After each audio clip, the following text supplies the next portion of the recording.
আগামী জাতীয় সংসদ নির্বাচনে ভোটাররা কাকে ভোট দেবেন এমন প্রশ্নে দেশের ৮টি বিভাগের মধ্যে ৬টি বিভাগের উত্তরদাতারা বিএনপিকে এগিয়ে রেখেছেন।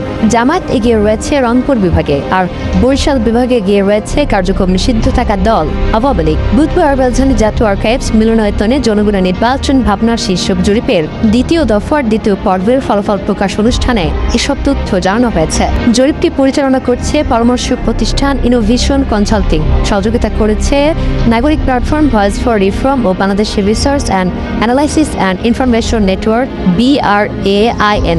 জরিপের ফলাফল তুলে ধরেন ইনোভেশন কনসাল্টিং এর ব্যবস্থাপনা পরিচালক রুবায়েত সারওয়ার। জরিপে অংশ নেওয়া ১০,৪১৩ জনের মধ্যে ৪,৭২১ জন ভোটে নিজেদের পছন্দের দলের কথা জানিয়েছেন। জরিপের ফলাফলে দেখা গেছে ঢাকা, ময়মনসিংহ, সিলেট, খুলনা, চট্টগ্রাম ও রাজশাহী বিভাগে এগিয়ে রয়েছে বিএনপি। জরিপের ফলাফল বিশ্লেষণ করে দেখা গেছে ভোটারদের ক্ষেত্রে বয়স বাড়ার সঙ্গে সঙ্গে বিএনপির পক্ষে সমর্থন বেড়েছে। উল্টো ঘটেছে জামায়াতের ক্ষেত্রে।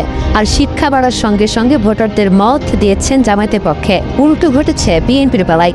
জেনজি ও নারীদের মধ্যে জামায়াতের সমর্থন বেশি। জরিপের ফলাফলে বলা হয়েছে ৩৯.১% উত্তরদাতা মনে করেন আগামী সরকার গঠনের জন্য সবচেয়ে যোগ্য দল বিএনপি। জামায়াতকে যোগ্য মনে করেন ২৮.১% উত্তরদাতা। ১৭.৭% উত্তরদাতা যোগ্য বলে মনে করেন আওয়ামী লীগকে, আর এনসিপিকে যোগ্য বলে মনে করেন ৪.৯% উত্তরদাতা।